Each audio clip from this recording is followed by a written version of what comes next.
வணக்கம் ஜோதி நண்பர்களே. 2025 சனிப்பெயர்ச்சி பலன்கள். வர மார்ச் மாதம் இறுதியில் சனிப்பெயர்ச்சியானது நடக்க இருக்கிறது. தனது சொந்த ராசியான கும்ப ராசியிலிருந்து சனி மீன ராசிக்கு பயிற்சியாகி 2027 வரைக்கும் அங்கே சஞ்சாரம் செய்துட்டு வருவாங்க. பொதுவாக இந்த 2025 வருடத்தை பொறுத்த வரைக்கும் பெரும்பாலான ஜோதிடர்களுடைய கருத்துக்கள் அப்படிங்கிறது கொஞ்சம் நெகட்டிவான விஷயங்களை நோக்கி தான் இருக்குது. நானும் கூட இந்த 2025 வருட பலன்களை அதெல்லாம் எப்படி என்ன அப்படிங்கிறது கொஞ்சம் தெளிவாகவே சொல்லியிருப்பேன். ஆனால் இது எல்லாத்துக்கும் பேஸாக இருக்கிறதே பார்த்திங்கன்னா இந்த சனிப்பெயர்ச்சி தான். சனியினுடைய இந்த மாற்றங்களால் தான் பலவித நெகட்டிவான விஷயங்கள் அப்படிங்கிறது செயல்பட போகுது. அதுலேயும் இந்த வருடம் குறிப்பிடத்தக்க வகையில் சனிப்பெயர்ச்சி அன்னைக்கே பார்த்திங்கன்னா இந்த வருடத்தினுடைய முதல் சூரிய கிரகணமும் ஏற்படுது. இந்த வருடம் ஏற்படக்கூடிய அந்த சூரிய கிரகணம் அப்படிங்கிறது கொஞ்சம் பவர்ஃபுல்லாக தான் இருக்கும். ஸோ முடிஞ்சால் அன்றைய தேதியில் இல்லைன்னா அன்றைய வாரம் முழுக்கவே பார்த்திங்கன்னா கர்ப்பிணி பெண்கள், அதிக அளவில் நோய்வாய்ப்பட்டிருக்கிறவங்க, தொடர்ந்து 2-3 வருடங்களுக்கு மேலாக மருந்துகளை கொண்டு இருக்கக்கூடியவங்க, உடல் பலகீனம் மிக்கவங்கலாம் பார்த்திங்கன்னா கொஞ்சம் கவனமாக இருங்க. ஏன்னா அன்றைய காலகட்டம் அப்படிங்கிறது உடல் ரீதியாகவும் மன ரீதியாகவும் கொஞ்சம் பாதிப்புகளை அது ஏற்படுத்த தான் செய்யும். முற்பகல் செய்யும் பிற்பகல் விளையும் சொல்கிற மாதிரி காலையில் எல்லாம் சுற்றிட்டு மத்தியானம் வந்துட்டு எனக்கு ஒன்றும் ஆளே நல்லா இருக்கல அப்படிங்கிற கேட்குற விஷயம் கிடையாது. இதெல்லாம் ரொம்பவுமே மைன்யூட்டாக நடக்கக்கூடிய விஷயங்கள். அதோடைய ரிசல்ட்டு பாதிப்புகள் அப்படிங்கிறதெல்லாம் ரொம்ப லேட்டாக தான் தெரியும். பல பிரச்சனைகள் இதனால் இப்படித்தான் நடந்திருக்கு அப்படின்னு புரிஞ்சிக்காமல் இருக்கிறதுக்கு முக்கிய காரணமே இந்த மாதிரியான விஷயங்கள் தான். எல்லோரும் என்ன நினைக்கிறாங்கன்னா அப்போதைக்கப்பே ரிசல்ட்டு கிடைச்சோன்னா அப்போ தான் அதுக்கு சம்மந்தப்பட்டது அப்படின்னு நினச்சிக்கிறது. பட் எல்லாத்துலேயுமே அது அப்படி நடக்காது. சில விஷயங்கள் உடனுக்குடனே ரிசல்ட்டு கொடுக்கும், சில விஷயங்கள் ரொம்பவுமே நாள் பட்ட பிறகு தான் பலனை கொடுக்கும். அந்த மாதிரி தான் இந்த சூரிய கிரகணம் அன்னைக்கும் கொஞ்சம் கவனமாக இருங்க. இன்னொரு விஷயம், இந்த பச்சிளம் பிள்ளைகள்லாம் இருக்காங்க அப்படின்னா கொஞ்சம் கவனமாக பார்த்துங்க. அவங்களுக்குலாம் கொஞ்சம் ஹெல்த் இஷ்யூஸ் இந்த டைமில் வருவதற்கான வாய்ப்புகள் இருக்குது. ஸோ இந்த சனிப்பெயர்ச்சிங்கிறது நடைபெற அன்னைக்கே பார்த்திங்கன்னா எவ்வளோ பெரிய வீரியத்தோடு செயல்படுதுன்னு பார்த்துக்கோங்க. அந்த ஜோதிடத்தை பொறுத்த வரைக்கும் இந்த கிரக பயிற்சிகள் அப்படிங்கிறது ரொம்ப ரொம்ப முக்கியம். அதுலேயும் மெயினாக பார்த்திங்கன்னா குரு பயிற்சி அந்த சனிப்பெயர்ச்சி அப்படிங்கிறது ரொம்ப ரொம்ப முக்கியம். ஏன்னா குரு முழு சுப கிரகமாக இருக்கிறதுனால நல்ல விஷயங்களை பற்றி தெரிஞ்சுக்கிறோம். அண்ட் சனி அதுக்கு அப்படியே ஆப்போசிட். அதுவும் இல்லாமல் அதனுடைய டிரான்சிஷன் பீரியடுங்க அப்படிங்கிறதும் ஜாஸ்தி. ஆனால் அது மட்டும் இல்லை, குரு பார்வை கோடி நன்மை அப்படிங்கிற மாதிரி சனி கொடுக்க எவர் தடுப்பாருன்னு பழமொழியே இருக்குது. ஸோ சனியை பொறுத்த வரைக்கும் உன்னை கொடுக்கணும் அப்படின்னு முடிவு பண்ணிருச்சு அப்படின்னா அதை தடுக்கிறதுக்கு கடவுளாலையும் முடியாது அப்படின்னு பழமொழிகளே இருக்குது. ஸோ அப்படிப்பட்ட இந்த சனியினுடைய பெயர்ச்சி எப்படி இருக்கும் அப்படின்னு தெரிஞ்சுக்கிறதுக்காக இந்த சனிப்பெயர்ச்சி பலன்கள் அப்படிங்கிறதும் ஜோதிடத்தில் ரொம்பவுமே முக்கியமாக கருதப்படுது. அண்ட் சனியை பொறுத்த வரைக்கும் என்ன தான் இது ஒரு நெகட்டிவான விஷயங்களை கொடுத்தாலும் எப்போவுமே ஒரு கதவு அடித்தால் இன்னொரு கதவு திறக்கும் அப்படிங்கிறது எல்லாருக்கும் தெரிஞ்ச விஷயம் தான். ஸோ முழுவதுமே நெகட்டிவான விஷயங்கள் அப்படிங்கிறது இருக்காது. நெகட்டிவ் இருந்தாலும் கூட அங்கேயும் சில பாசிட்டிவான விஷயங்கள்லாம் இருக்கும். அதனால தான் இந்த சனிப்பெயர்ச்சி பலனை எதுக்கு முக்கியமாக ஜோதிடம் பார்க்குது அப்படின்னா, நல்லது நடக்கலைனாலும் பரவாயில்ல, கெட்டது எதுவும் நடக்காமல் இருந்தால் அதுவே ஒரு பெரிய நல்ல விஷயந்தான் அப்படிங்கிறதுக்காக தான். ஸோ அப்படி இந்த மீன ராசியில் அடி எடுத்து வைக்கும் சனி உங்கள் ராசிக்கு என்ன மாதிரியான பலன்களை கொடுக்கும் அப்படிங்கிறத பற்றி தான் பார்க்க போகிறோம். கும்பராசி.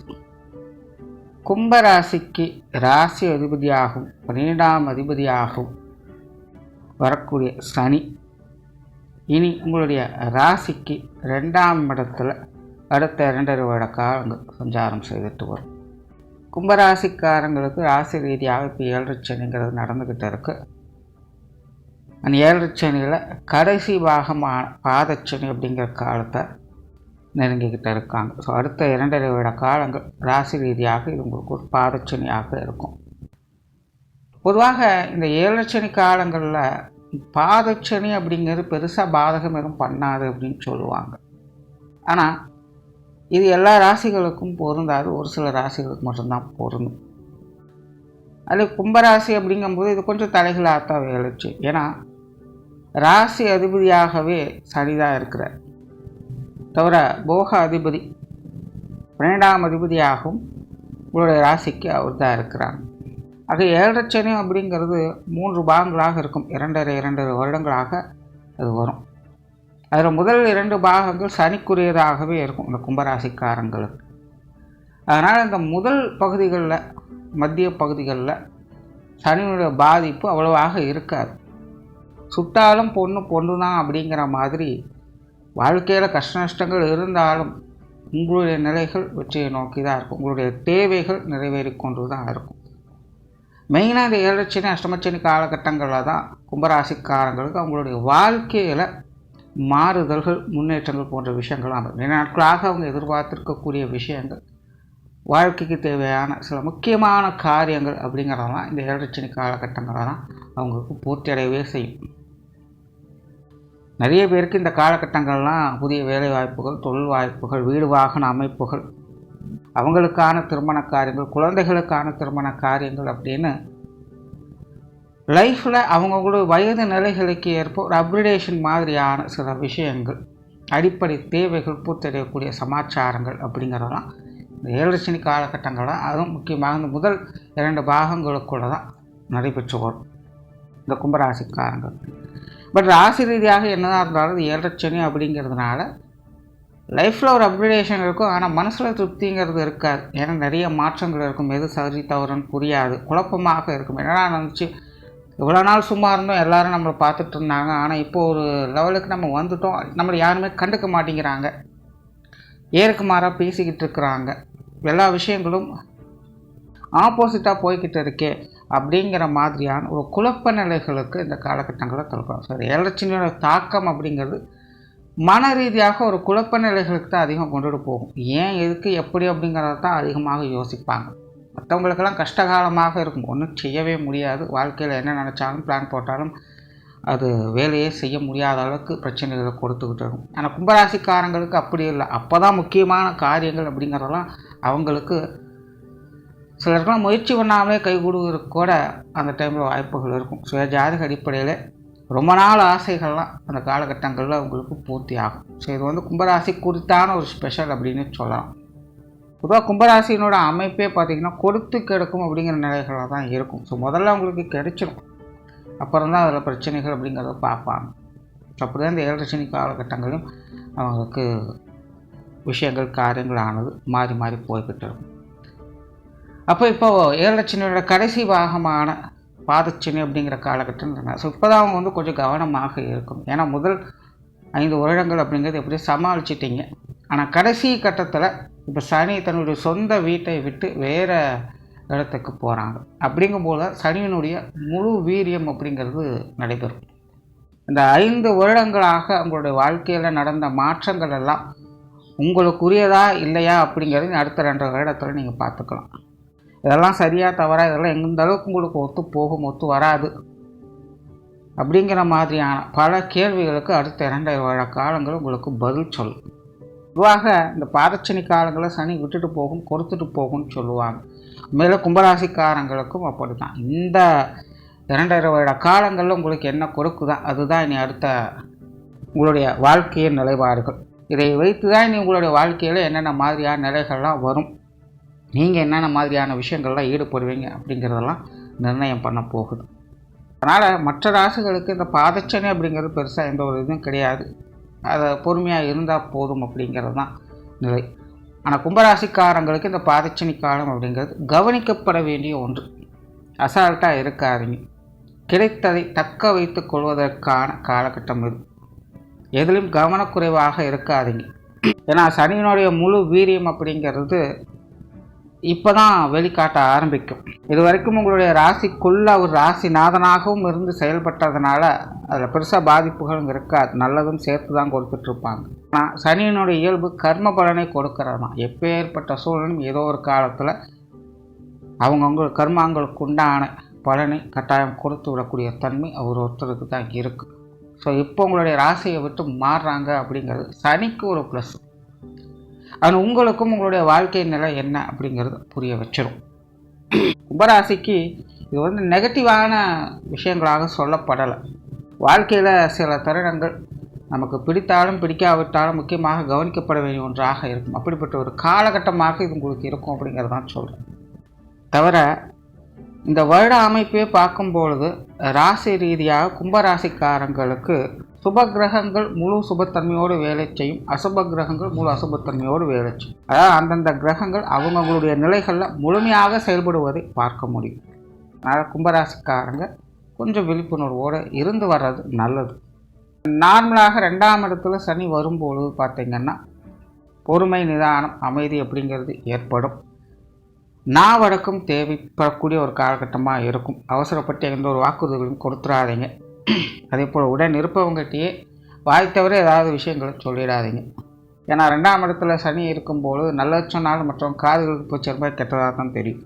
அதனால் யாருக்கிட்ட எதை பேசுகிறதுனால கொஞ்சம் பார்த்து பேசுங்க. கூட பழகினவங்களாக இருந்தாலும் சரி, கூடவே இருக்கிறவங்களாக இருந்தாலும் சரி, பேச்சுவார்த்தைகளில் கவனம் அப்படிங்கிறது தேவைப்படும். அதே போல் தெரிஞ்சவங்க தானே அப்படின்னு சொல்லி எந்த ஒரு வாக்குறுதிகளையும் கொடுத்துடாதீங்க. தொழில் வேலை உத்தியோக நிமித்தமாக ஒரு சாதகமான அமைப்புகளை எதிர்பார்க்கலாம். நிறைய பேருக்கு இந்த காலகட்டங்களில் தொழில் மாற்றங்கள், வேலை மாற்றங்கள் போன்ற விஷயங்கள்லாம் அமையும். நீண்ட நாட்களாக சரியாக எந்த ஒரு வேலையுமே கிடைக்க மாட்டேங்குது அப்படின்னு ஃபீல் பண்ணுறதுக்கு தான் பார்த்தீங்கன்னா இந்த டைமில் தான் ஒரு புதிய வாய்ப்புகள் அப்படிங்கிறது கைக்கு கிடைக்கும். ரொம்ப நாளாக ட்ரை பண்ணிக்க ரிஸ்க் எடுத்துகிட்டே இருக்கேன், ஆனால் ஏதோ அமைய மாட்டேங்குது அப்படிங்கிறதுலாம் இந்த 2ஆம் இடத்துல சனி வரக்கூடிய காலகட்டங்களில் பார்த்திங்கன்னா அதெல்லாம் பூர்த்தி அடையும். இப்போ 2ஆம் இடத்துல சனி இருக்கும் பொழுது என்ன பிரச்சனைனா கடுமை வச்சு பலனை எதிர்பாராதே அப்படிங்கிற மாதிரி தான் இருக்கும். ரிஸ்க் எடுத்து வேலை செய்கிறேன், எனக்கு இவ்வளோ தூரம் ரிட்டர்ன் வரணும் இல்லையா, எனக்கு பலன் கிடைக்கணும் இல்லையா அப்படின்னாலாம் கேள்வி கேட்டிருந்தோம். வேலைக்காக இப்போதைக்கு வேலை செய்யணும், வேலை தாக்கு பிடிக்குதா அப்படிங்கிறதே ஒரு சாதகமான அமைப்புகள் தான். ஸோ அந்த வகையில் கடமையை செய்யுங்க, அதுக்குண்டான பலன்கள் அப்படிங்கிறது பிற்காலத்தில் கிடைக்க ஆரம்பிக்கும். ஸோ தொழில் வேலை உத்தியோகத்தில் முன்னேற்றங்கள் அப்படிங்கிறது கொஞ்சம் மந்தமாகத்தான் இருக்கும். ஆனால் வேலை வாய்ப்புகள் அப்படிங்கிறது நல்லபடியாக இருக்க எப்போ உங்களை பிஸியாக வச்சுக்க முடியும்.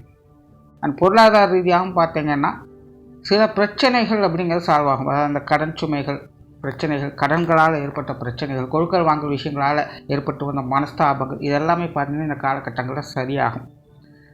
ஆனால் பொருளாதார ரீதியாக பார்க்கும்பொழுது இது கொஞ்சம் மந்தமான சூழ்நிலை இருக்கும். கொடுக்கல் வாங்கல் விஷயங்கள் சாதகமாக இருக்கும், ஆனால் பொருளாதாரம் சேமிப்புகளை கொடுக்குமா அப்படின்னு பார்த்திங்கன்னா அது கொஞ்சம் மந்த நிலைகளில் தான் இருக்கும். வரவு செலவுகள் ஈக்குவலாக இருக்குன்னு சொல்லலாம்.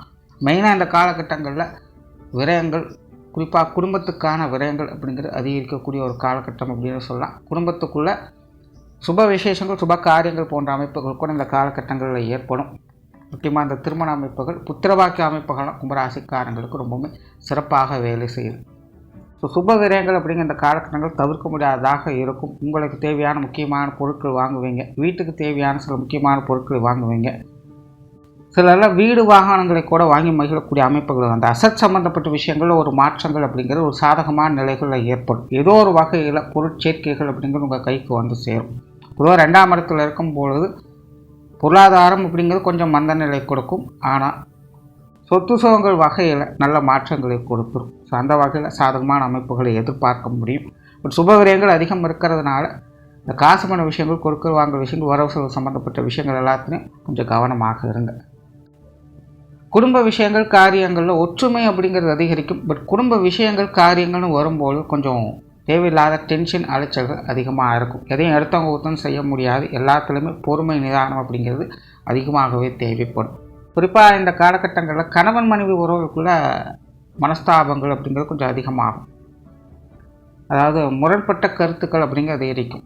மெயினாக குடும்ப விஷயங்கள், காரியங்களில் பேச்சுவார்த்தைகள் அப்படிங்கிறது முன்னுக்கு பின் முரண்பாடாக அமையும். ஸோ கும்பராசிக்காரங்க கணவன் மனைவி உறவுகளுக்குள்ளே கொஞ்சம் அனுசரணையாக இருந்து வர்றது நல்லது. முன்னாடி சொன்ன மாதிரி நீங்கள் ஒன்று சொன்னீங்கன்னா அங்கே போய் சேர்றது வேறு மாதிரி இருக்கும். அதே மாதிரி தான் உங்களுக்கு மற்றவங்க சொல்கிறாங்க அப்படின்னா அது உங்களுக்கு வந்து சேர்றது வேறு மாதிரி இருக்கும். ஸோ அதனால் புரிந்துணர்தல் அப்படிங்கிறது கொஞ்சம் பிரச்சனையாகும். ஸோ அதனால் கொஞ்சம் அனுசரித்து போய்க்கிறது நல்லது. ஆனால் குழந்தைகள் வகையில், பெற்றோர்கள், உடன்பிறப்புகள் வகையெல்லாம் சாதகமான அமைப்புகளை எதிர்பார்க்கலாம். மாணவர்களுக்கு கல்வி மற்றும் வித்தை சார்ந்த விஷயங்கள் இந்த காலகட்டங்களில் சாதகமாக இருக்கும். மாணவர்களுடைய எதிர்பார்ப்புகள் பூர்த்தி அடையும். கல்வி மற்றும் வித்தை சார்ந்த விஷயங்களில் முன்னேற்றம் பெறக்கூடிய அமைப்புகளை பார்க்க முடியும். ஸோ கும்பராசியை பொறுத்த வரைக்கும் இந்த சனிப்பெயர்ச்சியானது கொஞ்சம் விழிப்புணர்வோடு இருங்க, கேர்லெஸ்ஸாக இருக்காதீங்க. ஏன்னா சனிப்பயிற்சி முடிஞ்சோடனே இந்த ராகுகேது பயிற்சி அப்படிங்கிறதும் இருக்குது. ஸோ மன ரீதியாக ஒரு மாதிரியான குழப்பங்கள் சஞ்சலங்கள் அப்படிங்கிறது அடிக்கடி வந்து போயிட்டு தான் இருக்கும். ஸோ கொஞ்சம் ஃபோக்கஸ்டாக இருந்து வந்தீங்கன்னா இந்த சனிப்பயிற்சியான உங்களுக்கு ஒரு சாதகமான பயிற்சியாகவே அமையும். நன்றி, வணக்கம், வாழ்க வளமுடன்.